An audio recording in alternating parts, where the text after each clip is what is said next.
Special about the relationship dads have with their daughters. But many fathers dread the day their little girl starts to date. I'm about a decade and a bit away from that, I hope. But we've all seen the movies where the overprotective father greets his daughter's first boyfriend with questions about his intentions. Sometimes there's a shotgun in the corner. That's obviously not the ideal approach. It's very old-fashioned. So how do modern dads handle their girls' dating? For today's agenda, we are joined by journalist and author of Fathers and Daughters, Madonna King, and Melbourne dad, Michael Ray, and his gorgeous little girl, Charlie. A very good morning to all of you. Guys. Hi. Good morning.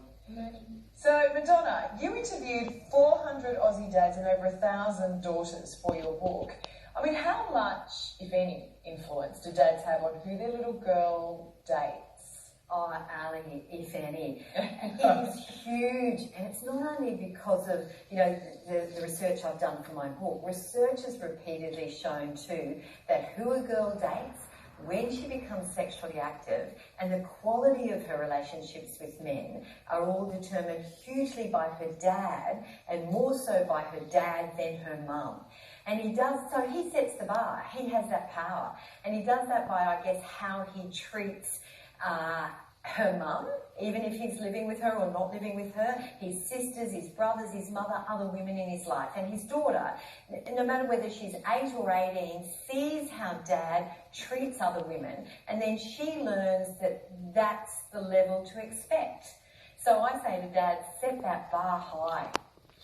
Right, okay, so when we think, Madonna, of our daughters starting to date, there's this image of scary, overprotective dads out there, like, you knock on the door and, here's your daughter home. I mean, is there any truth to that stereotype?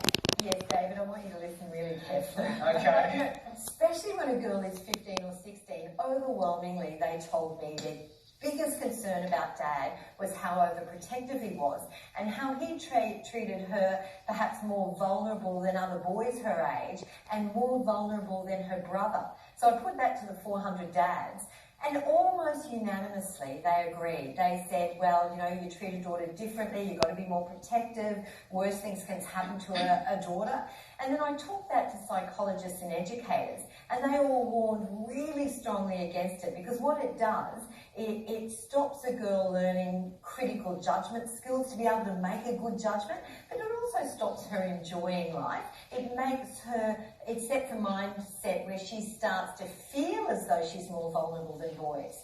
And that's something really important. And I've got stories in the book of dads who said that they would have the SAS trail their daughter wherever she went. And these girls are telling me this. The SAS are going to trail me. Another one said her dad followed her on the phone. So she went down to Coles to get something for dinner.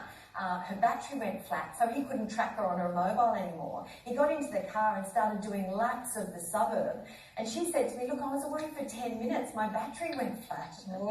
Chops. I tell you what, I want to bring Michael in here, because Michael, you've spent your life working as a bouncer, lifting weights and doing boxing. So I'm going to suggest that you are overqualified for the role of scary, protective dad. But what approach are you going to take? Exactly as Madonna just said, all the research.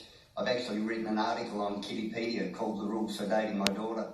And it's all about the example that I set now, how she's treated, and teaching her what her value is, and teaching her how to recognise when other people don't recognise it.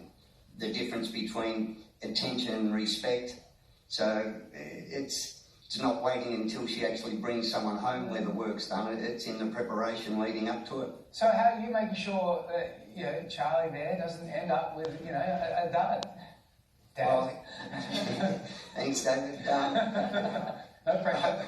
Hopefully her choices are going to be influenced by my actions and my behaviour now. So her choices are going to be a reflection on me and the work we do now. But I'm the same as any other father. I have fears and worries about her being treated right and everything like that. But it's her life and it's her decisions. One day she's going to leave me. And she doesn't look like she has any fears, mate.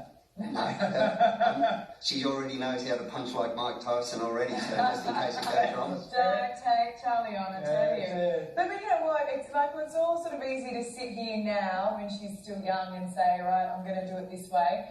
But it must be hard. I mean, have you thought about the day when a guy knocks on the door and say you open that door and you really don't like the look of the bloke standing in front of you?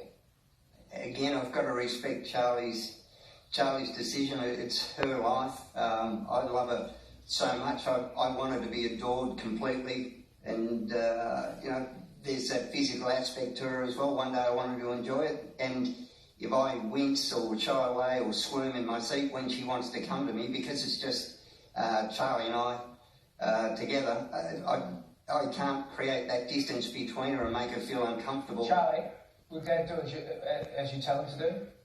Yeah. Yeah. That's it, isn't it? Charlie, you got Dad all worked out, haven't you?